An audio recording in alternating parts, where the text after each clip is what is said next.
नमस्कार दोस्तों, स्वागत है आपका हमारे चैनल टेल्स बाय यशु पर। यहाँ पर आपको मिलेंगी अनोखी और रोचक कहानियाँ।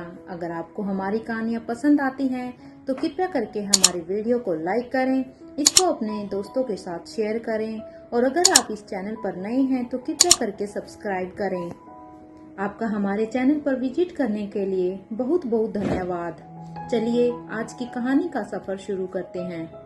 पिछले एपिसोड में हम सब ने सुना था कि जहाँ पर यशपाल अग्रवाल अभी अपने कमरे में यहाँ पर हॉस्पिटल में लेटे हुए बस अपने पुराने ही ख्यालों में थे कि किस तरह से उसके पापा ने उन्हें लंदन में भेज दिया था और वहाँ पर उसने अपना एक्सपेरिमेंट किया था। लेकिन जब उसे उसके पापा के एक्सपेरिमेंट के बारे में पता चलता है तो वो यहाँ पर उसके एक्सपेरिमेंट की डील यहाँ पर लंदन में कर लेता है और वो यहाँ पर अपना पूरा का पूरा प्लान बना लेता है कि अगर उसके पापा आराम से उसे ये अपना केमिकल नहीं देंगे तो उसके बाद वो उन्हें जान से भी मार सकते हैं। और इसके लिए उन्होंने अपना एक खतरनाक बना भी लिया था और यहाँ पर अपने रूम में आने के बाद अब वो यहाँ पर अब अपने घर में जाते हैं और उसके दिमाग में अब अपना प्लान रेडी था। बस अब देर थी तो उसे एग्जीक्यूट करने की। उनके अपने लिए हुए उनके अपने लिए एक ऐसा मोहराब चाहिए था जिससे वो आगे रखकर वो अपनी हर एक चाल को चल सकते थे, क्योंकि दुनिया के सामने वो यहाँ पर किसी भी तरह से बुरे नहीं बनना चाहते थे। इसलिए उन्हें अब एक ऐसे इंसान की तलाश थी जिसके ऊपर वो यहाँ पर सारा का सारा बुरे कामों का क्रेडिट डाल देते और उनका खुद का दामन साफ होता। और उनका पहला मोहरा यहाँ पर और कोई नहीं बल्कि उनका पहला मोहरा बना था उस समय राजेश्वर पीरामल।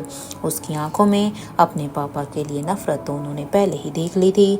जब गुरुदेव ने वहाँ पर किंग को अपना अगला शागिर्द बना दिया था, अपना अगला सब कुछ बनाया था, उन्होंने सारी आश्रम की बागडोर उसके ऊपर छोड़ दी थी।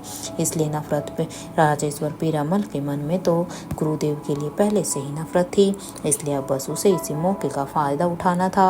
अब बस उन्हें राजेश्वर पीरामल को ही यहाँ पर किंग के आगे खड़ा करना होगा और इसके बाद इन्हें एक ग्रुप की भी ज़रूरत पड़ेगी जो यहाँ पर उनके द्वारा हर एक काम को ईजिली कर सके।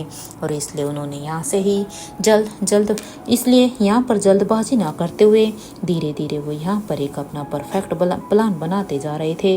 वो अपना हर एक स्टेप यहाँ पर उठाते थे और एक दिन यहाँ पर यशपाल अग्रवाल इधर अपनी ही सोच में थे, क्योंकि एक दिन उन्होंने इस काम को अंजाम भी दे दिया था। उन्होंने एक दिन अपने पापा को भी मार दिया था, लेकिन केमिकल तक तो वो अभी तक नहीं पहुँच पाए थे। यहाँ यशपाल अग्रवाल उन्होंने कैसे कैसे अपनी टीम को बनाई थी, कैसे कैसे उन्होंने खतरनाक ऑर्गेनाइजेशन को बनाया था, वो सब सोच रहे थे। वो भी अपनी सोच में थे कि तभी दरवाजे के खुलने की आवाज़ आती है। जैसे ये दरवाजे की आवाज़ आई तो वो अब अपने सेंस में आ जाते हैं और जब वो उस तरफ देखते हैं जहाँ अब दरवाज़ा खुला था, जब वो सामने नताशा को देखते हैं तो वो नताशा से कहते हैं, आयशा मेरी बच्ची, देख देख तू ठीक तो है ना।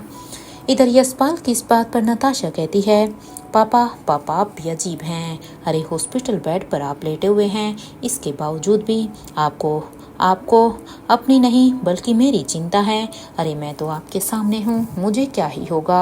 आप अपनी चिंता कीजिए ना, क्योंकि इंजर्ड आप हो ना कि मैं। नताशा की इस बात पर यशपाल अग्रवाल कहते हैं, तुम मेरी बहन की आखिरी निशानी हो, इसलिए तुम्हारी चिंता तो होगी ही ना। भला मैं तुम्हें तुम्हारी चिंता किए बगैर कैसे रह सकता हूँ। अब यहाँ पर यशपाल अग्रवाल फिर से अब यहाँ पर एक अच्छा प्ले कार्ड खेलते हैं। इधर उनकी इस बात पर अब नताशा कहती है, लेकिन पापा वो प्रत्युष भाई, क्योंकि वो यहाँ पर ये कहते हुए बंद हो जाती है। लेकिन वो यहाँ पर कहना चाहती थी कि प्रत्युष क्यों जिसे वो अपना भाई मानती थी वो भी इस दुनिया में नहीं रहा। और ये कहते हुए नताशा वहीं पर ही खामोश हो जाती है। तो उसे ऐसी खामोश देख कर अब यशपाल अग्रवाल कहते हैं, उसे छोड़ आयशा, उसके साथ जो कुछ भी हुआ है वो उसके अपने ही कर्मों की सजा उसे मिली है, क्योंकि वो इन्हीं कर्मों के लायक था। मुझे माफ़ कर देना बेटा, मुझे सच में नहीं पता था कि कैसे उस गधे के अंदर इतनी नेगेटिविटी आ गई। मुझे सच में आज अपनी परवरिश पर ही काफ़ी अफसोस हो रहा है। अरे वो इतना नेगेटिव कैसे हो सकता है? भला वो तुम्हें मारने की कैसे सोच सकता है?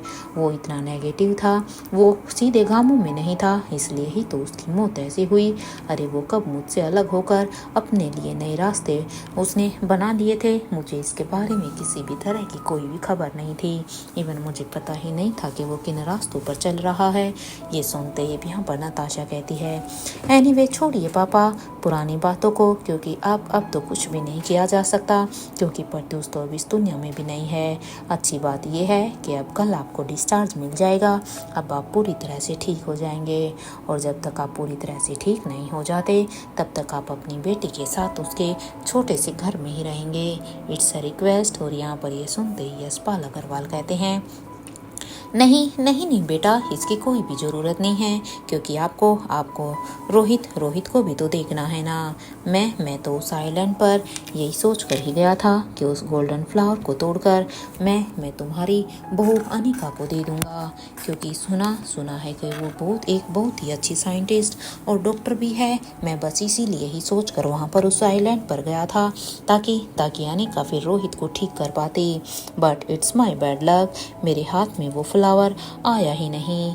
मैं तो यहाँ से न जाने क्या क्या सोच कर गया था, लेकिन जिस काम के लिए मैं गया था वो हुआ ही नहीं। वो फूल मेरे हाथ में पाने से पहले ही चोरी हो गया। सॉरी मैं रोहित के लिए ये सब नहीं कर पाया। और ये कहते हुए ही वो अपने चेहरे पर एक झूठ मूठ की एक उदासी लेकर आ जाते हैं, ताकि यहाँ पर आयशा यानी कि नताशा उनकी इस बातों पर यकीन करे। इधर उसे ऐसे देखकर अब नताशा कहती है, इट्स ओके पापा, मेरे लिए सिर्फ अगर सच कहूँ तो इतना ही काफ़ी है।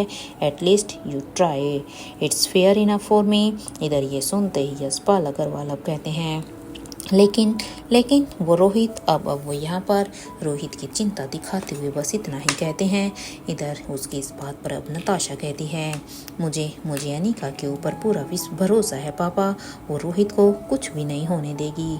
भले ही हमें वो फ्लावर नहीं मिला है, इसलिए आप चिंता मत कीजिए। मेरा भरोसा कभी भी नहीं टूट सकता। अब पापा अब बहुत हो गया है।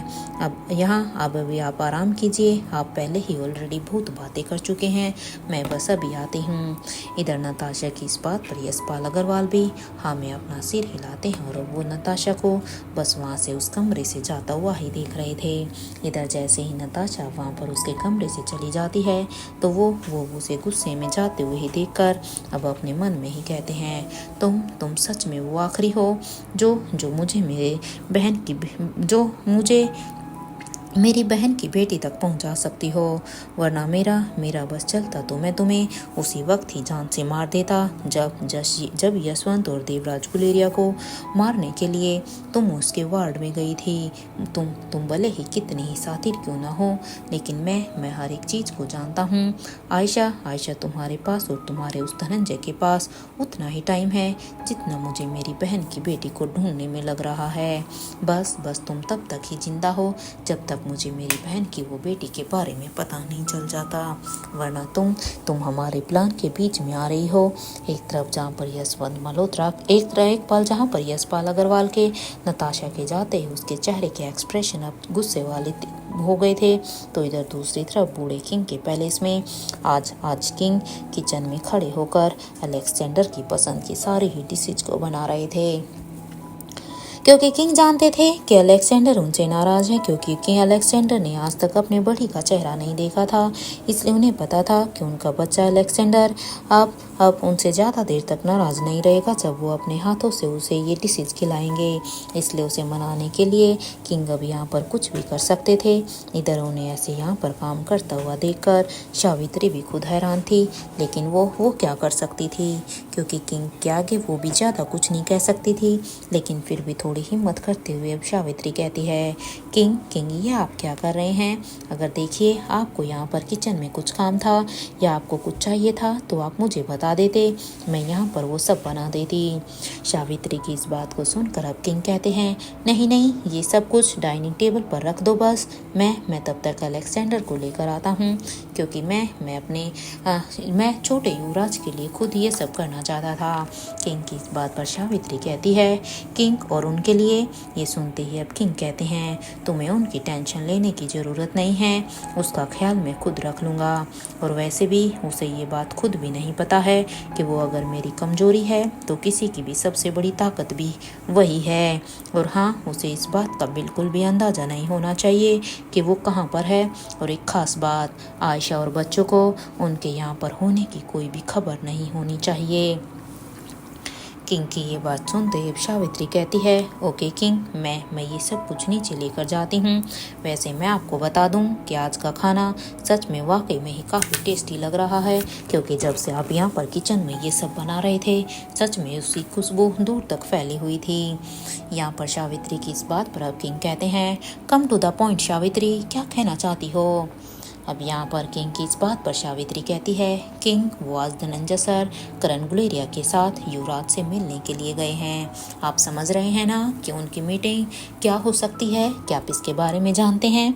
इस बात पर अब किंग कहते हैं, अनिका गुलेरिया तक बस ये मैसेज पहुँचा दो कि मैं उससे मिलना चाहता हूँ, और वो भी बहुत जल्द। और हाँ, वो अपना पूरा काम छोड़कर सबसे पहले मुझसे मिलने के लिए यहाँ पर आए, क्योंकि मैं नहीं चाहता हूँ कि जो गलती मैंने और अवंतिका ने सालों पहले की थी वही गलती अनिका और रोहित फिर से दोहराएं। मुझे सबसे पहले उन्हें वार्न करना होगा। और हाँ, वो सावित्री मल्होत्रा से कहो कि वो भी मुझे से यहाँ पर आकर मिलें, जरा मैं भी तो जानूं कि आखिर उसके दिमाग में भी अब क्या चल रहा है। किंग की इस बात पर सावित्री कहती है, किंग आप युवराज के साथ कोई मीटिंग नहीं करेंगे, क्योंकि आप अनिका से मिलना चाहते हैं, स्वाति से मिलना चाहते हैं। ये सुनते ही अब किंग कहते हैं, तुम्हारे युवराज ने राजमहल के रहस्य की किताब को अब पूरी तरह से पढ़ लिया है, और कुछ हद तक अब उसे क्लैरिटी भी मिल चुकी है। इसलिए अब बारी है तो यहाँ पर सिर्फ और अनिका और स्वाति की, क्योंकि अब अनिका और स्वाति को भी थोड़ा सा और सावधान होना पड़ेगा, क्योंकि युवराज अपने खुद ही सावधान हो चुके हैं। ये सुनते ही अब सावित्री कहती है, किंग आपका काम हो जाएगा। और ये कहते हुए सावित्री अब अपने काम में फिर से लग जाती है। तो वही किंग अब वहाँ से निकलकर अब दूसरे फ्लोर की तरफ जाने लगते हैं, क्योंकि वो भी यहाँ पर अलेक्जेंडर को बुलाने के लिए जाते हैं।